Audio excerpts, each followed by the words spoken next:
पत्रकार योग कल्याण समिति आप सभी पत्रकार साथियों की समस्याओं को लेकर दिन रात कार्यरत है। किसी समस्या के लिए पत्रकार योग कल्याण समिति को अवगत कराएं।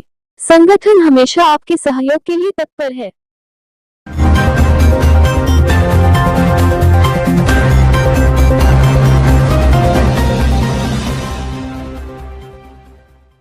बांग्लादेश में चल रहे घटनाक्रम के विरोध में व्यापारियों द्वारा जमकर प्रदर्शन।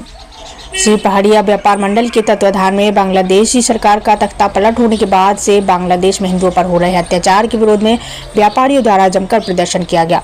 पहाड़िया चौराहे पर सैकड़ों की संख्या में व्यापारी एकत्रित हुए और बांग्लादेश में हो रहे बच्चे, महिलाओं, पुरुषों की हत्या, बलात्कार, संपत्तियों की लूट के लिए जिम्मेदार तत्वों को तत्काल सजा देने की मांग की।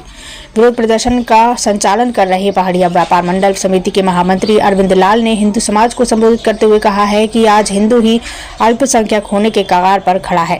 कार्यक्रम में प्रमुख तौर पर आदित्य श्रीवास्तव, वर्षा शेठ, विप्रोश शर्मा, विशाल मोदनवाल, कमलेश पटेल, नागेश्वर रस्तोगी, विजय कुमार पटेल, प्रमोद पटेल, दिनेश बर्नवाल, अजय गुप्ता, सुकेश मोदनवाल सहित और दर्जनों व्यापारी मौजूद रहे। स्टार न्यूज़ प्लस के लिए उत्तर प्रदेश की वाराणसी से रोहित सेठ की रिपोर्ट। आप क्या सोच रहे हैं? एक दिन आपका पूरा इंडोनेशिया से लेकर के ईरान तक हिंदुत्व का पताका फहराता था, लेकिन आपको इसी वजह से आज अफगानिस्तान चला गया, पाकिस्तान बन गया, ईरान बन गया, बांग्लादेश बन गया, म्यांमार बन गया और आप सिमटते जा रहे हैं। और आज अपने ही देश में आप धीरे धीरे अल्पसंख्यक होने के कगार पर है। यह बात लोगों को समझ में नहीं आ रही है। आज देखिए, शेख हसीना अगर भागी है अपना देश छोड़ करके तो 57 मुस्लिम देशों में उनको जगह नहीं मिली। अगर वहां जाती तो बकरीद के सनातन धर्म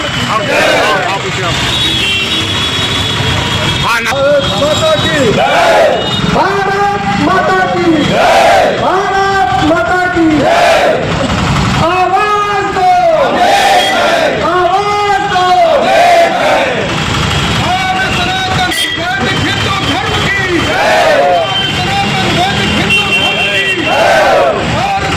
पहाड़िया व्यापार मंडल महामंत्री। आज किस तरह का है प्रदर्शन आप लोग? बांग्लादेश में जो अत्याचार हमारे वहाँ के छोटे छोटे बच्चों के साथ, महिलाओं के साथ, युवतियों के साथ, वहाँ के नवयुवकों के साथ, बुजुर्गों के साथ हो रहा है, उसको लेकर के हिंदू जनमानस में एक आक्रोश व्याप्त हो गया है। इस बात को लेकर के आज पहाड़िया के भी हिंदू व्यापारी, हिंदू जनमानस आज आक्रोशित है और सड़क पर उतरने के लिए बाध्य है। हर काम सरकार नहीं करती है, हमें भी करना होगा। हमारे दिल में अगर कोई बात है तो उसका उद्गार भी सड़कों पर आना चाहिए। एक कौवा भी मरता है तो सारे कौवे काँव काँव करते हैं। अगर पूरे विश्व में आज हम अल्पसंख्यक होने जा रहे हैं तो सबसे बड़ा ये हमारा भी नैतिक जिम्मेदारी बनती है कि हम सभी हिंदुओं को संगठित करें और जाति पाति से ऊपर उठे, राजनीति से दूर रहें। भारत सरकार से क्या मांग कर रहे हैं? 1 करोड़ हिंदू भाई हैं वहाँ पे, उनको वो सुरक्षित करें। सेना किस लिए है? अगर हमारे बीच में 1 करोड़ है और वो मंदिरों के साथ पूजा करते हैं, विश्व पटल पर ले जा करके इस बात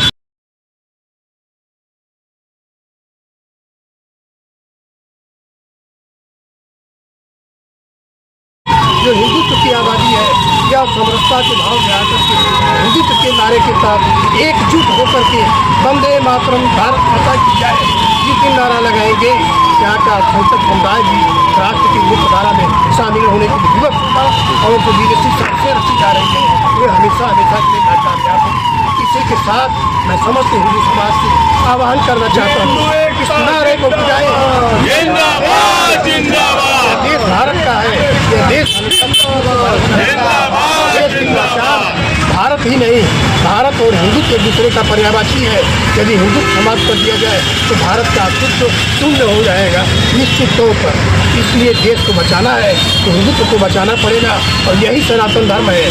सनातन धर्म सबके साथ सहिष्णुता का भाव रखता है। हम हिंसा में विश्वास नहीं करते, लेकिन निश्चित तौर पर केवल मरते रहते देखना, अत्याचार को देखते रहना, चुप रहना, अब यह भी सहन नहीं होगा। हम लोकतांत्रिक व्यवस्था के साथ मानवाधिकार से मांग करते हैं, दुनिया के लोगों से मांग करते हैं कि यदि भारत के लोगों की रक्षा, हिंदू समाज की रक्षा के लिए उस साजिशों का भंडाफोड़ करके इसको अविलंब समाप्त नहीं किया गया तो भारत का सही समाज किसी भी समय यह भी असहिष्णुता की तरफ जा सकता है। पूरी दुनिया के सामने भारतीय हिंदू दबने वाले नहीं होंगे। जो सौरवीर हैं उन्हें सारी दुनिया में अपनी वीरता दिखाई है। यदि कल का समय जरूरत पड़ी तो देश के हिंदू समाज को ऐसा ही करना पड़ेगा।